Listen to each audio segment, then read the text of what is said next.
जय हिंद साथियों, आपके अपने चैनल स्टडी के2 में स्वागत है। आज हम आपके लिए लेकर आए हैं विज्ञान के कुछ महत्वपूर्ण क्वेश्चन जो आने वाले हर एक रेलवे के एग्जाम में महत्वपूर्ण होगा। तो आइए क्लास को शुरू करते हैं, जिसमें हमारा पहला क्वेश्चन है, एक उत्तल लेंस को जब पानी में डुबोया जाता है तो उसकी क्षमता पर क्या प्रभाव पड़ता है? तो उसकी क्षमता जो है घट जाती है। लाल कांच को अधिक ताप पर गर्म करने पर वह कैसा दिखाई देगा? तो वह हरा दिखाई देगा। प्रकाश का रंग किसके द्वारा निश्चित किया जाता है? तो प्रकाश का रंग जो है तरंगदैर्घ्य के द्वारा निश्चित किया जाता है। वायुमंडल न तो पृथ्वी से आकाश किस रंग का दिखाई देता है? वायुमंडल में पृथ्वी से आकाश कैसा दिखाई देता है? तो काला दिखाई देता है। प्रकाश के किस रंग का तरंगदैर्घ्य सबसे अधिक होता है? तो लाल रंग का तरंगदैर्घ्य सबसे अधिक होता है, जो लगभग 7.5 गुणे 10⁻⁻7 मीटर होता है। खतरे का सिग्नल लाल रंग क्यों होता है? क्योंकि लाल रंग का प्रकीर्णन सबसे कम होने के कारण दूर से ही स्पष्ट दिखाई देता है। खतरे का सिग्नल लाल रंग क्यों होता है? क्योंकि लाल रंग का प्रकीर्णन जो है सबसे कम होता है और जो दूर से सबसे स्पष्ट दिखाई देता है। किसी रंग के प्रकाश एवं उसके प्रकीर्णन में क्या संबंध है? किसी रंग के प्रकाश का प्रकीर्णन में उसकी तरंगदैर्घ्य के चतुर्थ घात के व्युत्क्रमानुपाती होता है। प्रकाश के व्यतिकरण सिद्धांत के प्रतिपादक कौन थे? तो प्रकाश के व्यतिकरण सिद्धांत के प्रतिपादक थॉमस यंग थे। फोटोग्राफी में मुख्य रंग कौन से होते हैं? तो फोटोग्राफी में मुख्य रंग लाल, नीला और हरा होते हैं। सबसे कम तरंगदैर्घ्य वाला प्रकाश होता है, तो सबसे कम तरंगदैर्घ्य वाला प्रकाश बैगनी होता है। किसी प्रिज्म से गुजरने पर कौन सा रंग की प्रकाश किरण सर्वाधिक अपवर्तित होती है?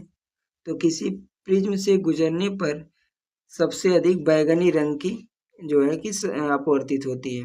प्रकाश के सातों रंगों को ऊर्जा के घटते क्रम में लिखिए। तो सबसे पहले बैगनी होगा, फिर जामुनी, फिर नीला, फिर हरा, फिर पीला, फिर नारंगी और लास्ट में आपका लाल हो जाएगा। तो बैगनी, जामुनी, नीला, हरा, पीला, नारंगी और लाल। प्रकाश के सातों रंगों को तरंगदैर्घ्य के बढ़ते क्रम में लिखिए। तो बढ़ते क्रम में लिखना है, तो इसमें सबसे पहले बैगनी, फिर जामुनी, फिर नीला, फिर हरा, फिर पीला, फिर नारंगी, फिर इसके बाद आपका लाल हो जाएगा। प्रकाश के रंग का निर्धारक है, तो प्रकाश के रंग का निर्धारक आपका तरंगदैर्घ्य है। दर्शन कोण है, तो दर्शन कोण किसी वस्तु द्वारा स्पष्ट दृष्टता की आंखों पर बनाया गया कोण दर्शन कोण कहलाता है। तारे का सबसे अधिक ताप प्रदर्शित करने वाला रंग है, तो तारे का सबसे अधिक ताप प्रदर्शित करने वाला नीला रंग है। श्वेत प्रकाश को अपने अवयवी रंगों में विभक्त होने की क्रिया को क्या कहते हैं? तो यह वर्ण विक्षेपण कहते हैं। सूर्य के प्रकाश से प्राप्त रंगों में किसका विक्षेपण सबसे अधिक होता है? तो बैगनी रंग का विक्षेपण सबसे अधिक होता है। सूर्य के प्रकाश से प्राप्त रंगों में किसका विक्षेपण सबसे कम होता है? तो लाल रंग का विक्षेपण सबसे कम होता है। पूर्ण आंतरिक परावर्तन तथा अपवर्तन द्वारा वर्ण विक्षेपण का उदाहरण कौन सा है?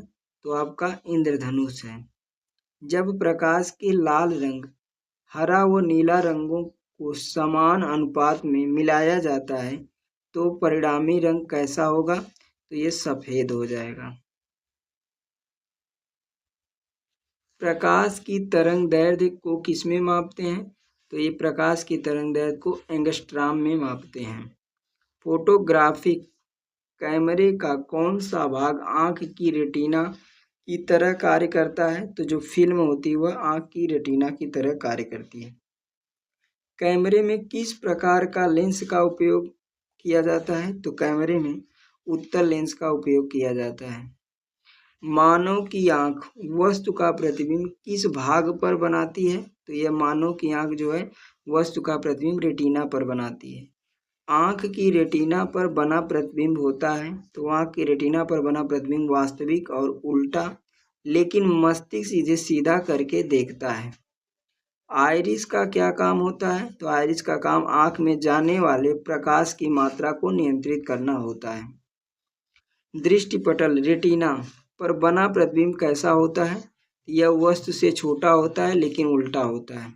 दो गोली पृष्ठों से घिरे वे किसी अपवर्तनांक माध्यम में को क्या कहते हैं? तो लेंस कहते हैं। लेंस की क्षमता का मात्रक क्या होता है? तो लेंस की क्षमता का मात्रक डायोप्टर होता है। धूप के चश्मे की क्षमता कितनी होती है? धूप के चश्मे की क्षमता 1 डायोप्टर होती है। एक लेंस की फोकस दूरी 25 सेंटीमीटर है, तो इसकी क्षमता कितनी होगी? तो +4 डायोप्टर होगी। कितनी होगी? +4 डायोप्टर। एक उत्तल लेंस की फोकस दूरी 0.0 से 2 मीटर है, तो इसकी क्षमता क्या होगी? तो इसकी क्षमता +5 डायोप्टर होगी। यदि किसी ऐनक के लेंस का पावर +2 डायोप्टर हो तो इसकी फोकस दूरी क्या होगी? तो लगभग 50 सेंटीमीटर होगी। प्रकाश में 7 रंग होते हैं। रंगों को अलग अलग करने का क्या तरीका है? तो यह एक प्रिज्म से रंगों को अलग अलग किया जा सकता है।